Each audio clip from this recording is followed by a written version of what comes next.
the journey for me was hard work, dedication, and a lot of faith. Um, and that was the big determining factor of how I got to that level.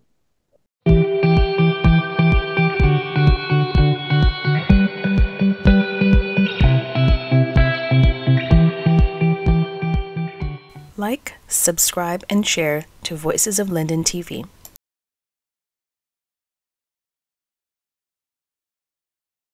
Hi, everybody. Welcome to the Voices of Linden TV and with our Let's Talk show. My name is Armina, and joining us this afternoon is the great man himself, Mr.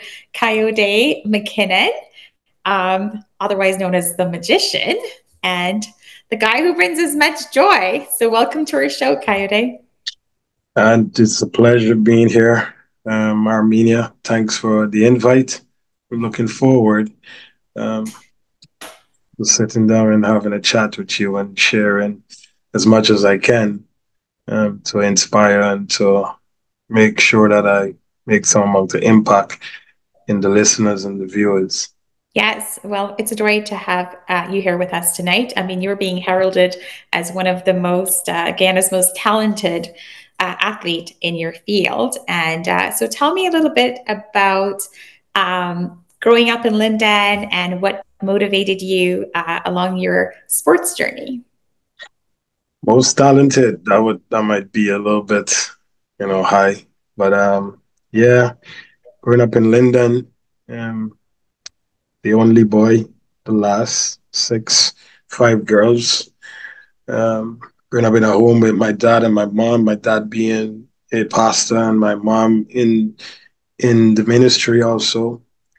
Um, it was a very humble beginning, I would say, um, but very, you know, very disciplined, very structured, and we were able to understand the uh, what content meant that back then, and so it was very exciting. I spent most of my time outdoors. There were, I got most of my punishment from overdoing, as they say, when it comes to playing. I was pretty much a humble person, um, and I had five sisters to try and keep me in check as much as possible. But I remember the how the community was responsible for disciplining and keeping the young people in check. So growing up in Retrieve, Linden, we had a community, and that community was responsible for how we carry ourselves, the respect that we showed for elders. So it was very structured. It was very exciting because you had these seasons where you had time for cricket, you had time for football, you had time for war brick, you had time for tour, you had so many things. You had family time, so it was very interesting and very exciting. And growing up in Retrieve, Linden. And which high school did you attend? So I went to the New Silver City Secondary School from um, Mackenzie Primary. Mm-hmm. So, and that was a journey itself. I would not say I was so focused in school. I was more focused in football. So I got into a lot of trouble with teachers. And some would say to me, "Well, we know what your ending will be, what your outcome will be, because you seem to be focusing on the wrong thing." But I knew back then they were saying it out of care and wanted me to be a bit more focused because they understood how cruel the work can be. So nevertheless, that was a healthy environment. Mackenzie Primary and New Silver City Secondary was a real healthy environment with, and some of the teachers that we had there were very caring, very respectful, and they held you accountable. Right. So accountable. So when do you think you first had that, intuition that football was your thing? They will say my sisters obviously they're older, and my parents would say, at 3 years old, I was kicking everything. And Ah, yes. I was kicking everything. And I think around 6 years old, I joined my first club, which was the Hurricane. May God rest his soul. Albert Rose came back from the States and started the Hurricanes in Retrieve. Back then, we had our coach, James McLean, which most people know as Coach Jimmy. So I got into the game of football from that tender age. And from then, I knew I had a passion for the game because um, I didn't want to leave school quick enough, knowing that the football field was just opposite my house. Um, and I believe that kept me out of trouble because my focus was getting home to get on the field. So nothing else was really attractive out there.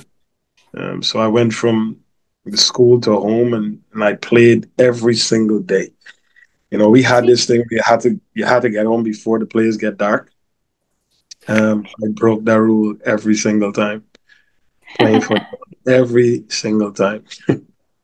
Yeah, well, I guess you had that much passion Yeah, definitely inside you. And you're mostly known too for having a very unique style in terms of your game as a midfielder, which is the position that you held on the field. yeah. So, when did you realize that this is something that can take you somewhere? I think honestly, that feeling of, there's a possibility, um, was because I had to try and overcome so much negativity within within societal norms and the commonality of things where if you if you didn't focus on school, your life would probably go down the wrong path. So me being so passionate about the game, and I trained night and day. I trained before I went to school. I trained after school, and then some in between, and and so much of negativity around it. Like, why are you playing? Why are you wasting your time? We speak in Linden. It's just a joke. What are you trying to prove? But in all of that, there was still a passion. There was still a desire to continue pursuing this sport. And I would dream big. I always had a clear picture, a clear concept of where I wanted this game to take me, and it wasn't based on my condition. On For some crazy reason, you would think that your condition will make you want to think different and want you to go after things to put you in a better situation.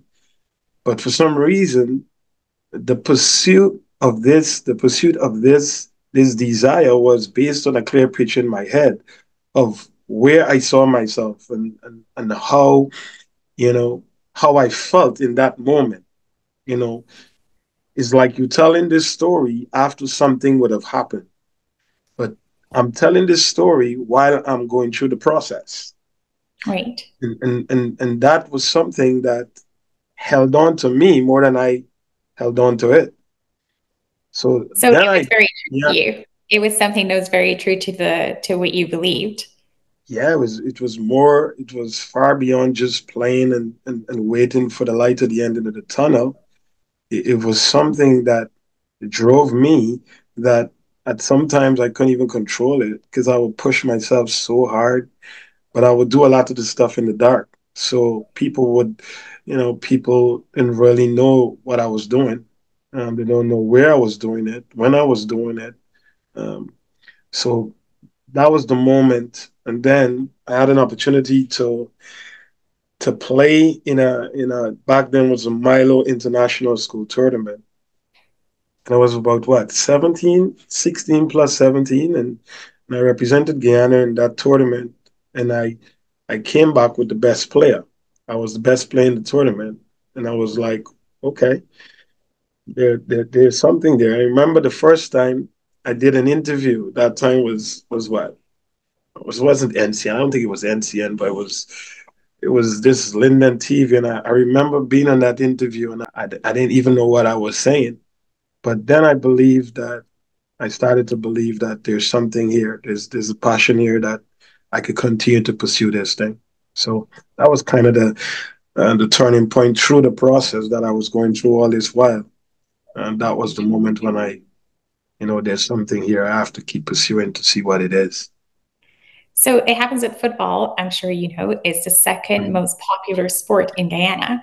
So somewhere out there is young men and young women that obviously may not necessarily go the academic route, which, as you mentioned before, was kind of the route where everyone was pushing you towards, but you knew that you had this within you because, as we know in life, not everyone is cut out or cut from the same cloth in terms of their path, and some of us have our passion and purposes that are pulling us in different directions. So, what will you say to the kid out there that is not, you know, that is constantly being told that what your dream is not a possibility? So, what is something that you think you would say to that child or that person? Because it can happen at any age, as you know.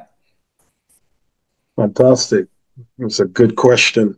Um, but if I go back a bit, from my story of trying to pursue this game of football and being told that you're not going to become nothing, and sometimes people do it with right intentions, um, but right intentions with the wrong approach or with the wrong words have lasting effect because sometimes those things come into a person's consciousness from a very young age, and that could take them through life. So I would say to young people, first and foremost is understand what you're passionate about. What when you wake up every day, what is making such an impression on you that you can't shake it? Then once you figure that out, it's important to align yourself with people who understand the difference between, what is, you know, in terms of your intelligence and your gifts. I'm a believer. I'm a strong believer in the Lord and Savior, Jesus Christ. And one of the things he says that your gifts will make room for you and bring you before great men. He said, a lack of knowledge men perish. But he said, your gifts will make room for you and bring you before great men. So I would say that every single child, every single person who might be listening to this, you were born with a gift.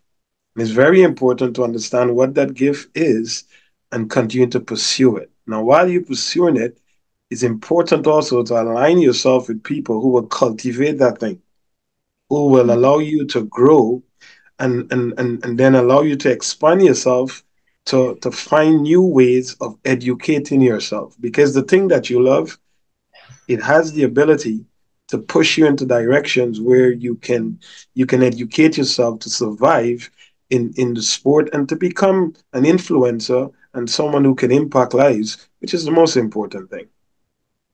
Hmm.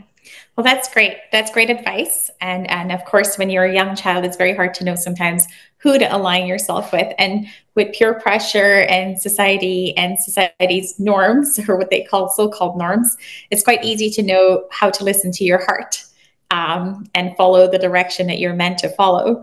So, how, in terms of like where you came from and where you are today, I mean, the journey I'm sure has been filled with many, many moments and testing times. And what I happen to know that you left our dear Guyana at 17, and you've played, well, earlier than that, and played on many, many teams across the world. But um, arriving in a country such as Spain at 17 years old, and going there to play what you're passionate about. Tell me a little bit about your journey to overseas. Yeah, well, that was a blessing in disguise, stuff happen when you work hard. I believe that. And excuse me, something that you said just now, it's very difficult to know who to align with. I think it starts from home. And we have to hope that home is the place that it can begin. And Right. and a lot of times you have to depend on when you're a child, you have to depend on the adults and those people to do right by you until you reach to that point where you can be a bit more deliberative. Right. Nevertheless, my journey. in getting to Spain was, I always focus on the preparation. I always focus on keeping my eyes on where I want to go. For a long time ago, I started to believe the more you go after things, um, the less it happen when you're not focusing on, what your gifts are. And what I mean is people will say, I want to be this, I want to be that, I want to go here, I want to do that. And they lose focus on what is it they're doing that will enable them to actually get to that point. And I oftentimes say people move from starting point to product rather than starting point to a process. And I think I had a process where I know my work had to determine where I wanted to be and what that outcome would be. And that happened through someone I knew back then that gave me that opportunity to go and pursue that. And it was a difficult one. And my parents were, you know, at that age, you would think parents would be like, whoa, no, that's you going to a place you don't even know the language. We don't know where you're going to be. You're traveling over 19 hours, whatever, but they saw my passion. Um, so I had the opportunity to go knowing that they were behind me and they believe in me and they knew what they saw. I wasn't a child who was getting into trouble. Like I said, all of my troubles were me playing too much, me playing at times when I shouldn't be playing, me Yeah. being too overly aggressive and saying things that I'm not supposed to be saying. That was a lot of my troubles back then, um, and I was very independent in my thinking. So this that was kind of the journey, and going there was a testament of hard work and dedication and being Mhm. honest with what you're doing because no one was watching. When it happened, people were like, "How? What happened? How did he get to that point?" But what they didn't know that 4:30 in the morning, I was going and run, and then at times I had to walk to school. Think about Retrieve to New Silver City and Campbell City and the bridge, and then it was dusk, and you're wearing white shirt, and the moment you get to school, you were looking like if you're wearing a brown shirt. But I, but it didn't matter to me because I was getting to do what I love. So the journey for me was hard work, dedication, and a lot of faith. Um, and that was the big determining factor of how I got to that level. It's quite interesting how there's much preparation behind success that people don't actually see. So many of us think, oh my goodness, you achieve such great things in life, but yet that person is working so hard keeping themselves sane because they're trying to make their dream make sense to themselves first, much as having the battle of making it make sense to everyone else, which is sometimes most of the battle in itself. But it's quite fantastic. But it seems like, and so at 29 years old, you decided that you were going to run our highway on Valentine's Day, and you coined the name the Magic Man. And I know you already had the Magician as why do you think people, well, I know that they called you the Magician because of your unique style on the field, but even more so to take on the feat of running our highway. And I mean, the story behind it, but I can't imagine why Valentine's Day and why the decision to do it in the first place. And to be honest, that was a vision that I got. I started an academy a couple of years before that, and and I had to present this academy to some people that I didn't know. And one of the things they said to me when I was finished, they said the vision was clear, and if they don't help me, they felt like they would have failed every young person in Guyana, and they would not have felt good about themselves. Mm. So growing up, I saw something where all people are very resilient and they're very passionate, um, and have a good sense of humility. But if I should be honest, I didn't see a lot of, empathy with, without between ourselves and how we encourage each other to go higher. Mm.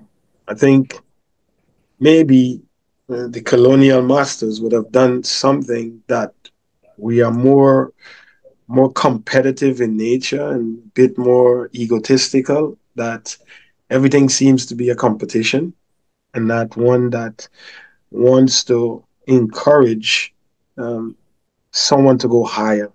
Because if you, let's say, for instance, if Armenia, if you was to push me higher, it means that for me to keep going higher, you have to be higher. And I didn't feel like they had that concept. And for you to push me down, it means you have to get closer to the ground. Because if you don't, then you're not gonna be able to keep me down there. So at that time, I felt like we needed something of a sacrifice, something that was from my perspective, we needed to see something that it's kind of unheard, or it's kind of out of place or out of order, to really define what this empathy and this love is. And it's a sacrifice of oneself. Yeah. And anything good, people could also take it and make it into a whole something totally different. But from my perspective, that was the idea behind it. Doing something outside of yourself that should be the true representation of care, of Hmm. empathy, of support. So do you think that, so Mhm. gathering from everything you said, it sounds Yeah, like, and I mean, yes, I know the colonial days, you yeah, didn't have much of a choice, but it's sad because we're in a different era now. But it yeah, seems like the behavior hasn't changed much, where people do not realize that the more successful you get, you should be 10 more successful people along with you. That's how things start to evolve and change and become better. But I do believe that those are the things that formed the, you are known for your selflessness, your conviction, and your strength and drive, kindness and compassion in the thing, in the being the story behind why you do so many great things and why you continue to try to develop platforms so that young kids and people on the whole can actually develop into better human beings. So obviously this is important to you. And one of the things I notice more than anything is you concentrate very much in your coaching style on the person's personal self development. So obviously that must have been traits, and because the game of football, just like most anything with sports, if you have the belief that you can and you have that power from within and that drive, then there is nothing that can stop you from achieving the goals that you set for yourself. So, how do you think that you're able to get past, as you said, the societal norms of the negativity that people feed in your mind, and try, when you've talked about so many, yes, you had people that motivated you, but yet you had many on the other side that continue to put blockades and blockades and blockades up. How do you get past that? yeah. And that's a fantastic question. Um, I asked that question to a few people, and it's so difficult for young people. For me, it was very difficult because I didn't understand. I didn't understand why, you're not receiving the support or the encouragement in something that you're passionate about. It's not like you're getting in trouble. It's not like you're doing crazy stuff. You're disciplined. And obviously there were people there who would support you. But I think majority of society, and you listen to young people, that's a big struggle. And one thing I learned, that every single person, regardless of their condition, they have a goal. They have ambitions. But what begins to happen is when you see those goals begin to move forward and forward away from you, you seek alternative methods. And when you go to that side of things, this is when you see the highest level of criticism, and you people begin to ridicule you in ways that, on one hand, I'm trying to do this and there's no support, but Yeah, now yeah, I'm doing this, and now, so what I say to people, and what has helped me, it's outside of me being in a home that, you know, kept us pretty much disciplined and kept preaching the message that one day, you know, we get to this age and we are grateful because they said, train up the child in the way they should go. When they're old, they will not depart from it. And this is the message. When you have people around you who can do it, now it helps you. But for young people, for me, it's understanding your cause. If you don't understand your cause, you will get lost in so many things. Keep Right. your eyes on the cause. Why am I doing this? And your cause need to be bigger than yourself. If your cause Very is you, you're in the wrong space. You're in the wrong place because people can always get to you. But when you're doing it beyond yourself, and it's to move someone else, your focus will be on those people. The focus will be on seeing changes in the society and in the lives of other people, and that changed your whole perspective. So I encourage them because that's what helped me. so I got lost in the cause. Yeah, I got transformation. lost in the cause. Yeah. Yeah. But oftentimes, and I'm going to say this because there's someone listening out there that's maybe not leading or leading on the right, what's so-called right path, because sometimes we do get lost as human beings and step off of our path. Just knowing that there's never a time when you can't come back on, and find yourself and find your purpose. And not all of us have the support to lead the best lives when we're younger, but it's never too late to become better, to transform, as on the topic that we're talking about. And I've shared with you, as a man thinketh in his heart, so is he.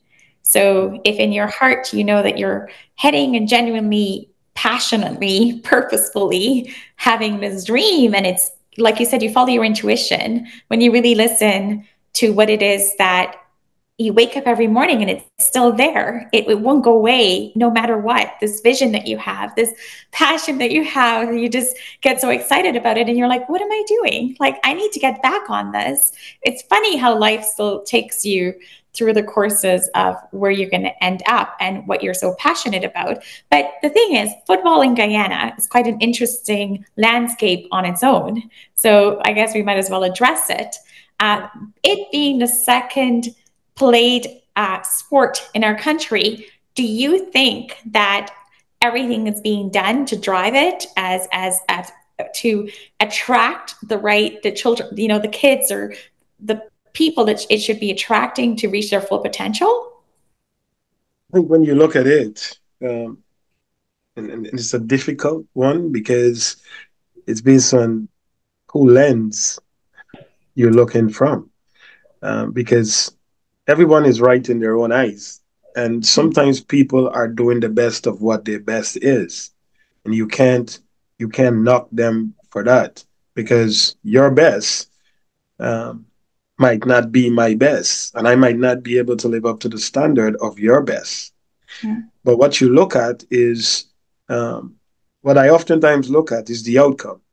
And as a leader, my responsibility is to see transformation in the lives of those that are under me or under my tutelage. Um, my desire as a leader is to make sure that the gifts of the ones behind me are being manifested in the world. As a leader, my responsibility is to make sure that I'm preparing leaders to take over my position. So when you look at all of those things, then you can have a more objective uh, discussion about where the game is headed. I think when you say it's the second most popular, I believe it is the most popular, but it don't receive um, the resources or the recognition, and that makes it look like it's a myopic sport, and it Mm. has nothing of value. Right. So I think we need to focus more on our planning and our preparation because, truthfully, I think we need to have more truthful conversations because when you do that, it helps things to become better. things might be tragic, but it don't need to be necessarily hell. So if Right. the more we're able to have those open conversations, we could make things a bit lighter rather than turning terrible things into things that become harder for life. So when we look at the past experiences and we look, have we made strides forward? Absolutely. We're not where we used to be. Can we be better? That must be our focus, and that needs a collaborative effort. It needs people who are willing to come and have those hard conversations and make sure that the focus is the cause.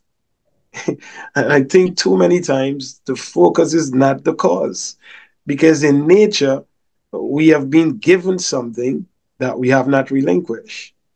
And that is creating this separation where you're either on the right side or you're on the wrong side. And we need to have more commonality. We need to be on the side of the cause rather than A side or B side. Because when that happened, it has shown historically it don't do anything to elevate people. All it does, it suppress people. Hmm. Yeah, it seems like we've definitely, today has definitely developed a tribe-like kind of atmosphere where you either belong over here or you belong over here. There's no middle ground anymore. And unless you develop the capacity within yourself as a human being and understand that you have the power to make it a little different, a little softer, and truly open your ears and listen, then because sometimes you might miss the boat. Sometimes we're so selfish that we're just thinking of what's the benefit to us, that we don't see how if we just take a chance, it can actually become beneficial to all of us. Mm-hmm. So it's a hard thing sometimes for people to realize, and they don't want to take the chance sometimes. But it's we just have to have a bit more belief in each other. And I'm so happy that regardless that you had the strength along the way to have that belief in yourself, and then today you get to have the position of being a coach and having that influence onto other people and being a motivator, and not only overseas like in the States in New Jersey, but having the ability and the capability to go back home and still pitch in and lend a helping hand into our football association and the work that you do back there. So tell me a little bit about what life is today in the life of the magician. I think coaching has really opened up my eyes to a different perspective on life. I remember going into a very high level coaching course and was very, uncomfortable because it looked more like school. And that was a vulnerable moment for me. But once again, there's a forward movement and a forward action about me that sometimes I can't control. So I'm gonna pursue the thing. I'm gonna see where it is. And I'm going to find out where I'm at. So, you know, coaching is more, sometimes people misuse the word because they think it's someone who has a whistle and put on a cleats and they're standing in front. And for me, coaching, it's more about moving the person from where they are to where they need to be. I didn't say player, I say person, because it's important to have the person in the right space. The game itself will benefit from the person because the person plays the game. So when I began to realize that, how I did things had to change. My focus had to change. Um, the way I approach a person had to change. The way how I communicated had to change. You had to learn these different skill sets. And what it did for me, it gave me a chance to mature. It gave me a chance to grow. And I'm still doing it today, but it's a process. Everything is a process for me because everything is complex. Everything must be broken down in my head, and sometimes my answers might be seeming long and everything else. But uh, that is my fate. That is the only way I could truly understand something. So I keep my focus on that, and continue to try to bring about transformation. It's a big part of what I do here, service and value, and make sure that whatever I'm doing, the objective or the cause is to see transformation in people's lives so that they can then be a manifestation of that and give other people power. The most dangerous thing is when you're fighting a battle and you don't know the cause. And one of the most dangerous thing is listening to something and cannot understand what you're listening to, because once it hits your consciousness, it will do what it was intended to do. And you might Yeah. not be ready for that. So Well, coaching is huge right now. Yeah. yeah. Well, it's very important what you said. And I think people need to recognize that, especially young people today, because if you have information being fed to you and you don't actually take the time to understand what it is and compartmentalize it, because I myself am that way. I'm that way in terms of when I'm processing something, I need to think of every single approach to it. For me, ending with kindness, compassion, and some sort of middle ground is important to my personality. So even when I'm butting heads or something that I know I'm going down a dangerous path and I have to learn how to navigate it, I'm very good in looking at all the outcomes. And am I going to remain true to myself, yet still enabling that person to remain true to themselves, but still feeling like somewhere in the other, there's a positive result that's going to come out of it. Very hard thing to do, but, winning. So it's a Absolutely. continuous work in progress. But part of your coaching style, when I read on your website, is that you focus on the technical, tactical, physical, and psychological development, of your players to optimize their performance and contribute to their progression along the player pathway. I actually think listening to this, that this is not just a player pathway, but it's like a life pathway of anyone, and how they're going to truly live their dream and achieve their passion and purpose.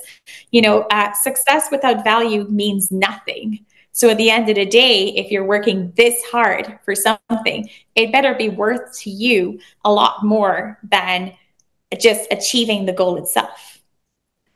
Yeah, and that all speaks to preparation. Because think about sitting at a negotiation table, but you are not prepared, or you didn't plan what you think will happen. You probably would miss a great chunk of opportunities that could have been before you. You probably might be underpaid because you Mhm. didn't do the work, you didn't plan, you didn't prepare well. So when you look at those four, what I call the four corners, it's preparing you for every situation. The game of football is situational, and it's based on perception. You you have to you have to prepare yourself so much that things move from just a cognitive standpoint and an associate standpoint to more autonomy. So the more you prepare, the more situations you're able to encode in your mind. When you get to the field or when you get to life, those things are on automatic. So when the question is asked, the brain responds based on what it has seen, what you have downloaded. Because in the game of football, the game is moving so quick, you cannot use your consciousness per se. You're using what you've downloaded that now is in your consciousness, but is unconscious competence, really and truly. So by teaching it from that position, it encourage a lifestyle, not just a football player, but it encourages a lifestyle that at any point in time you can respond in a way that will not affect you. And obviously, you will struggle with certain things, but it gives you a roadmap in terms of, okay, I'm falling down here. I need to work back here and see what is happening. What is it I'm downloading? What is it I'm listening to? What is it I'm reading? And so preparation is a very important thing, and you have to have a plan. You have to have a clear, I call it the success map of how you will go about it, so that you can objectively reflect and understand where you are, so that you can move forward. Is it okay to step away from the map sometimes? Is it okay? Absolutely. just just make sure when you step away, because some people can use their GPS and they get lost, and that's it. They start calling home for direction. So Yeah. just make sure when you come off, when you come off of the map, you have the ability to get back on it, and don't lose your head and think that, oh, it's over. Because sometimes when you don't have that plan, everybody have a plan to build a house. But as they begin to build a house, they think, you know what, maybe I want to add something. That is fine too. You know, nothing is set in stone. But at the end of the day, the planning and the preparing, it gives you an idea of where you're trying to go and how you're going to do it. Hmm. You could step So off. it is. It's good to step off. There's Yeah, nothing wrong with that. that's all There's right. it's quite all right to do that sometimes, and that's the thing about life. You have no choice sometimes in stepping off and doing something a little different, and then you go back to what it is that you find you feel the most peaceful Absolutely. at. And that's one of the most important things. So, in terms of coaches in Guyana, why do you think they're not able to reach their full potential? I think there's a lot of things there. You need resources. One, um, you know, education. It's a big thing. Continuous education. Oh, An wait, did you say environment. education? Education? Yes, education. Soccer education. Soccer education. You're You never should. going to be able to run from the fact that you do have to. You need soccer education, right? You need some form of education, or you have to totally depend on wisdom. So it's up to you. But um, wherever you at, you need to desire, you need to seek to learn so you can grow. Knowledge, yes. And you said it best: "As a man thinketh in his heart, so is he." You cannot teach what you Yeah, don't know, and exactly. you cannot do that. And Yeah. so it's I think for coaches back home, it's not that they can't.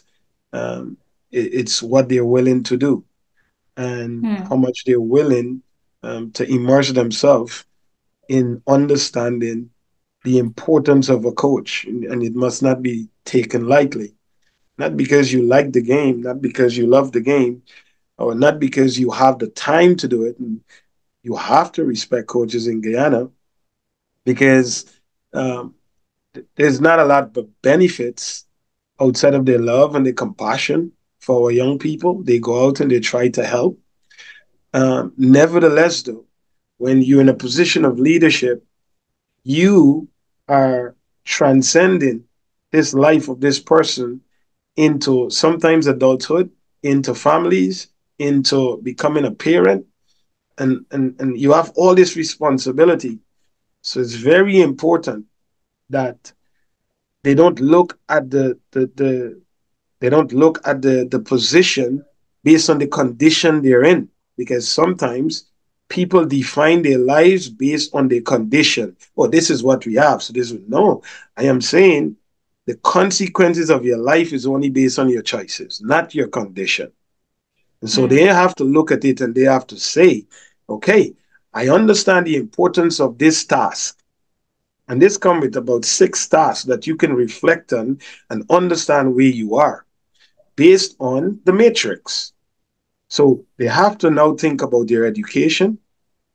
They have to now understand the role of the coach, understand that you're responsible for transforming people's life, and begin to pursue what you want, what you want at the end, what you want as the outcome. And this, I believe, have been a struggle because too many times, because I lived there, I went through certain things as a player, and I saw my colleagues, my friends, my peers suffer through these things because they allow the condition to define them. And Hmm. and so we've got to try to, you know, emancipate ourselves from that level of thinking so that we have the power, I mean, to change the concept and the status quo. But we have to want to go higher, and we have to be humble. And a word, the vulnerability word. Um, we have to come off the plan sometimes. I am with you with that. yes, you have to come off the plan sometime because the plan don't necessarily fit your outcome. Um, but Or the tests that you have to do to achieve the plan exactly, doesn't. yes. Yes, yes. So I The think things you're that's being asked to do, mhm, the professionalism can't be there because yeah, you are being pulled into another direction. And so yeah, you're not able to truly be the capacity of the role you're supposed to play to motivate because there's other umbrellas, over you. So yes, in terms of coming off the path for a little bit, it's like I always have a saying I say to myself, there are moments in your life you can never change, but once you mhm, have a chance, you can change your destiny. So yeah. I it's think we need to go down that road, and hopefully they could figure it out in that way, and that will speak. You will see it as a manifestation within the game. Until you see it within the game, then right. there's still work to be done. Inspiring, definitely. So, like, how do you handle pressure during competitions? Like as a young man and even today as a coach. When you understand pressure is part of the process, you alleviate that by your planning, and being very methodical with your planning. There's never enough planning. For me, Yeah. when I'm just planning just for a session, it takes me about 2 or 3 hours just to plan. I'm not talking about, excuse me, the drills or the exercises. I'm talking about a whole framework of, who is in front of me? Why am I doing the things I'm doing? When am I going to do it? Where am I doing it? You know, Problems to solutions. And you're thinking about every scenario that can happen. And when you do that, it gives you this sense of confidence. And that this is how I deal with pressure. When I feel pressure, it's because I didn't plan well. I don't believe that I've given enough time to planning and preparation. Once I feel comfortable with the hours, with the time, with the sleepless nights and the sacrifice I've given to something, then it will be what it's going to be.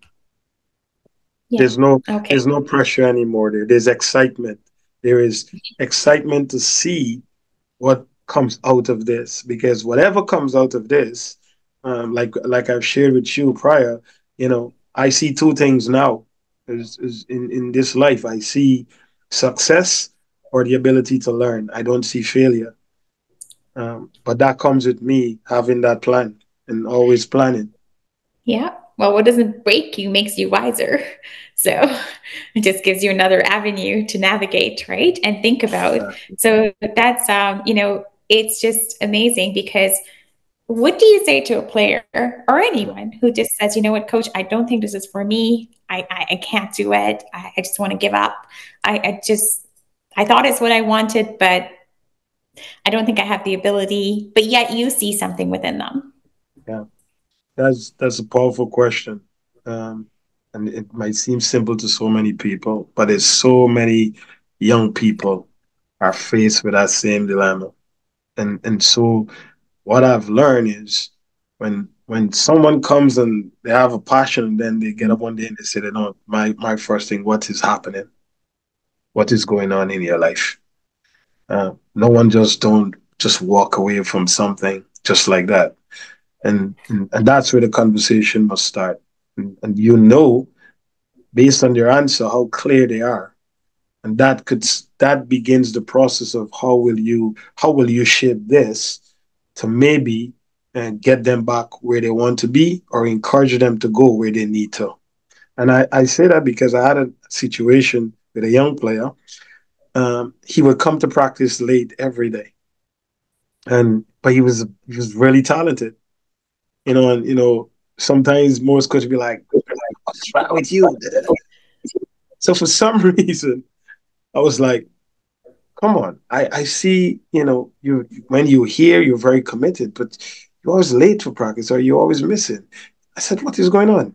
He says, "Coach, I play music. I love music."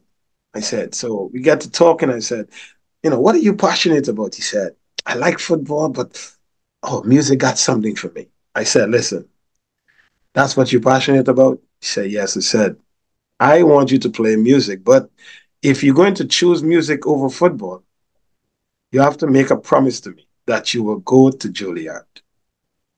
He said, Oh, what, Juilliard? What are you talking about, coach? Like I said, if you're passionate about something, I'm passionate about the game, and it took me to one of the biggest stadium in the world. And so we ended the conversation there. I tell you, 5 years after, my phone rang, and it's this player, and he's saying, Coach, you're the first person I'm telling. I'm in Juilliard. I said, this is why we coach. mm-hmm. This is why we're in this position, because we could align people to their purpose. They might Right. come through football looking for their purpose. And this is such an important moment, because I could have said to this boy, stay and play the football and continue to make my team look good. But Yeah. I'm grateful that I had enough wisdom to say, you could go be the best. You could go, if that is your passion, aim for the highest. And so So, that's important. Mm-hmm.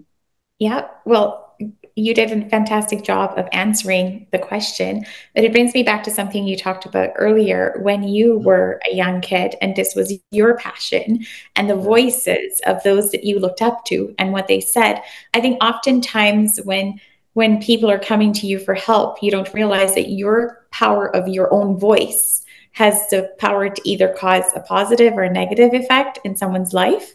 And so that really your words do matter, because until you open that positiveness or that potential in terms of what someone can act, he might have never even thought of Juilliard in terms of a potential that he could actually even one day be there. But because you said it, and I'm pretty sure he's probably like, what is this place? And you're telling him what it is and the dream, and all of a sudden it becomes a reality. You know, there it is, you were this young kid and you're talking about football and you're trying to achieve it, and someone's saying, no, no, no, no, no, you know, you're never going to amount to anything if you were not as strong within yourself. You know, we talked about the power within.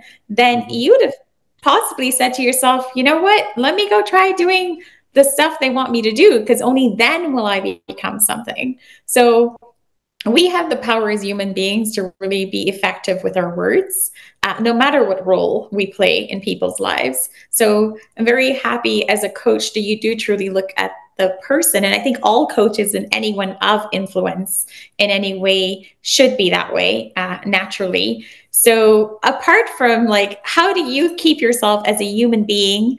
And of course, being a coach too, you have to keep yourself motivated Yeah. and to be able to have that positiveness when you're in training and out of training. And I'm pretty sure that in your world, you get to see, I call it the behind the scenes, that Yeah. what goes on in your players' lives. And how do you not take that home with you? It's a difficult one.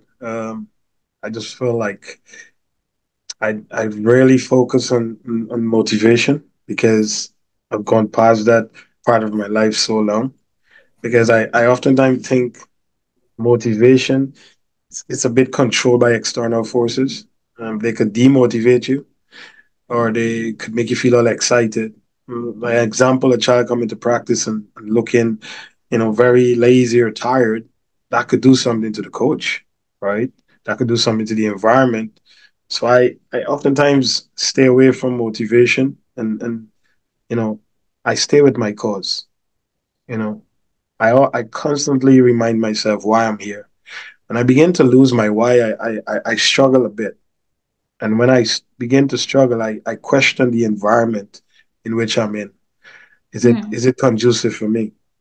Because I should not be struggling with my why if I'm passionate about something. Something is wrong with the environment. It's either that environment or the environment in which I'm in. It could be a home, it could be around family, it could be around friends. When you begin to struggle with your why, you have to pay attention to your environment in which you're in. So that has always been something that I kept in this frontal part of my brain, that that is my inspiration. That is my energy. And when I feel like I'm struggling with that, I begin to look around me. So Do you ever look uh, inside? because the first thing is, if I am struggling with my why, I am passionate about what I'm doing, and I'm struggling with my why. Now the environment is doing something to my why. It is doing something to it because something, what I believe in is when you begin to think, it produces an emotion. And Mm-hmm. that thinking is happening around you. It's happening around your environment. And then if you think about it a bit too hard, it creeps into your consciousness. Right. And now you're responding from what is in your consciousness. You will not respond to something that is not in your consciousness because you're a human being. So things outside can influence that, and you have to be careful. I'm not saying that you shouldn't look within, but you also have the responsibility to see the environment in which you're in because environment control a lot of our behavior sometimes. And you Yeah. have to know that so that you can make the choice of, is the environment going to control me or what is within me will control me? So understanding your why gives you that sense of, is the thing outside the problem or is something within me? So I've got to go back to that why every time. Yeah. So I'm going to look both sides to figure out what it is. What it is the environment. Is it something that I'm not doing that I normally would do? Am I falling off the rails a bit? What is going on? But that why sets up everything, and I would encourage, you know, when you are struggling with certain things, especially within the football, you've got to go back to your why. And if you're losing that, something is wrong. You have to look around, inside and around. What do you think? Well, Yeah. I think we just met in the middle. That was pretty cool. Okay. Because as you know, I think you do have to look Yeah. inward, because you might have set limitations Yeah. that you would have had subconsciously since you were a kid, that Mhm. might have been, okay, this is my true belief and this is what I have. And all of a sudden I am in a different environment and I'm questioning my why. And then I'm like, oh my gosh, like, is it the environment? Is it this? And it's starting to really get in there. But then realistically too, you do have to look inwards and say, okay, did I have some limitations that I did not encounter till today? You But there's know? people So, who, so we met but in there's the middle. people, Pretty cool. but there's Yeah. there's also people, Armina, who are intentionally doing things to destroy because Oh, you could be absolutely. there, you could be there, fully vested in what you're doing, Yeah. but then like this world and the heart is so crucial, there's deceit in the heart. So sometimes people come with their own intentions and their own Yeah. plan, and they're disrupting the flow of things. And that is also important. I know you start within first, and Yeah. we I always talk do about the it. head, your Yeah, mind, your yeah, heart, and your guts. I think yeah. whenever I'm in trouble in terms of, Mhm. I mean, we were talking about this, off Yeah, before, but I put my hand on my head and I'm like, okay, this is my position, and what do I think? And then I put my hand on my heart, I get a different feeling. Put my hand yeah. in my gut, and I get the intuitive feeling. Oftentimes, I end up with my heart because I feel like that's me as a person. What I resonate with, it's a genuineness in my, and I'm telling you, I have had to be resilient many times, as we've talked about, you and I, in terms of many times in our life. We actually have quite a lot of things in common, but I am learning as I get older. So my limitations have been who I've let in to get close to me, and Mhm. the impact that they could possibly even have on me, because I think of every single avenue and thought where it comes to anybody that I let into my life.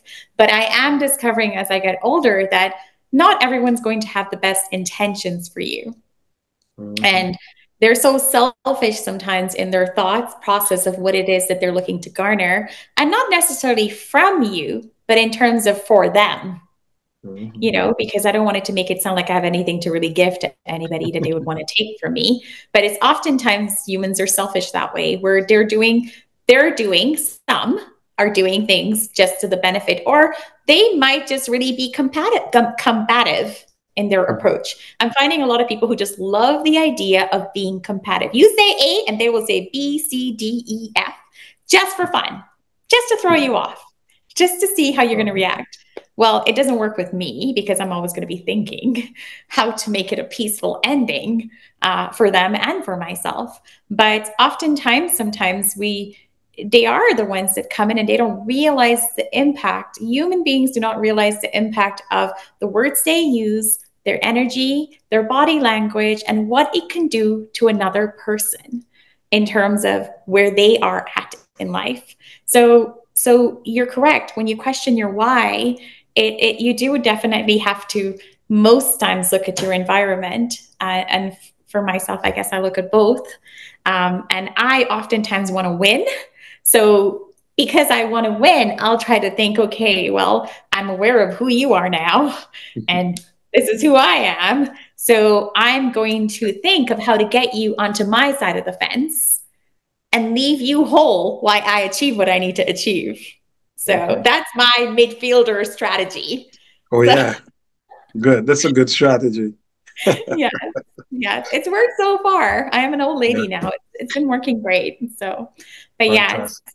so um, tell me about what the rest of the year looks like for you in coaching, and what are some of the goals and dreams that you're still thinking of achieving? Yeah. So now it's me continuing education. That's more important that I continue to develop. Um, that is my focus, my own growth, because I want to be able to take others higher, and I must be the first to try to do it. Because you can't, like I said earlier, you can't teach what you don't know, and you have to be ready to raise the level of those even to surpass you.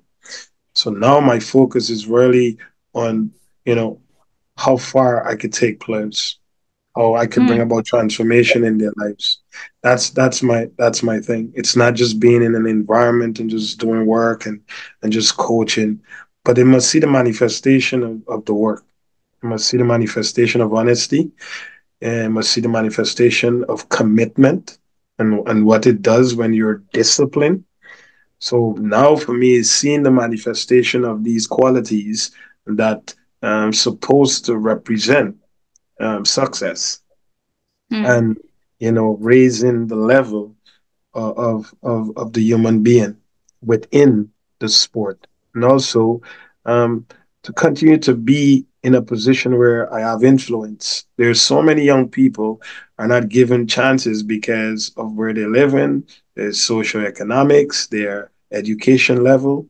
Um, and it's important for me to be in those positions where I have a heart and a desire to make sure that the opportunities are given to the ones that oftentimes don't be on the front screen, because they are the ones who are the diamonds that we have not found, and they're right there, but you know society and the expectations and the bright lights, and you have to do all manner of things now to be known, to be liked, um, to be to be pushed. People talk about the face that you have is better for situations. It's better to put in front. We no longer talk about meritocracy. We talk about what type of face you have, what type of clothes you wear, what type of car you drive, what area you're living in. And not everybody is blessed to have those things. So for me, I want to be in those positions of influence, and those positions where, equal opportunity is given to every trying person, because some people just need an opportunity. They just mhm. need somebody to say, look, come and try and do it. And there's so many people suffering because of that, because they have great desire. But when they look to the left, they look to the right. They don't see. They don't see it. So if I have one goal, major aspiration, is to be in position of influence where every single person. It will not be based on where you're coming from, what you look like, who is your mother, who is your father. But if you have the desire, it belongs to you. It belongs to you. Yes. Well, no one can control what your life path is going to be but yourself. I think so many times we think that other people can, but truthfully, it's ours for the taking. Mhm. So we just got to take it and run with it. And I think growing up as humbly as I did, like I said before, success without value means nothing to me. And I think on the whole, success without value should mean nothing to anyone else either, because you can have all the things in the world and it will not bring you peace and happiness that reaching your full potential can truly give to you. And even then, if you don't have 10 other people by your side that you've brought along, then no value at all. So this life is not meant to be lived by yourself. It's meant to be lived by all the value that you give back to everybody else. So any plans of going to Ghana this year? Hopefully, Yeah. looking forward to the opportunity to go and continue to do great work, to continue to inspire more young people to Yeah. pursue. So yeah. Yeah. Well, with much kindness and passion and compassion, I know they're core parts of your belief, and what drove you to even run our highway in the first place on Valentine's Day, like I was teasing you about earlier. I think I definitely feel it was such a pleasure to like get to do this interview with you, my very first football interview. It was a real pleasure getting to know you, and I wish you like much success. And one of the analogies that I remember you used in our conversation before this is what you focus on and what you put in is what you will get out. And there's no truer statement, a reflection of that rather than it being reflected in the man you are today. So thank you for all the great things you do. Continue to remain selfless in all your kindness and compassion and thoughtfulness and what you give off to the world. And I look forward to seeing and hearing many of the great things that you do in this life, Mr. Kayode McKinnon, and continue to, make the magic that you do to make the world so much better. Yes. Thank you for your kind words. Looking forward to be that example, as much as possible. And hopefully, by God's grace, it will be manifested in so many other lives that they will want to do the same to someone else. So we could build a better world. We could build a better society. We could build a We better certainly nation. can. Yes. Yeah. Well, thank you once again, and much peace and blessings to you. And I look for one question: if you were given a chance to be the coach for the football next year again, like you were this year, would you do it again? Yeah, it's important. It's important for me to continue to be that example, to continue to lead, and hopefully I'll be able to inspire more leaders. So Awesome. yes, when it comes to my country, we're putting it out there. yes. We're putting it out there. Yes. Fantastic. Well, have a great Friday, and it was certainly a pleasure. Yeah. Thank you. Thanks for having me.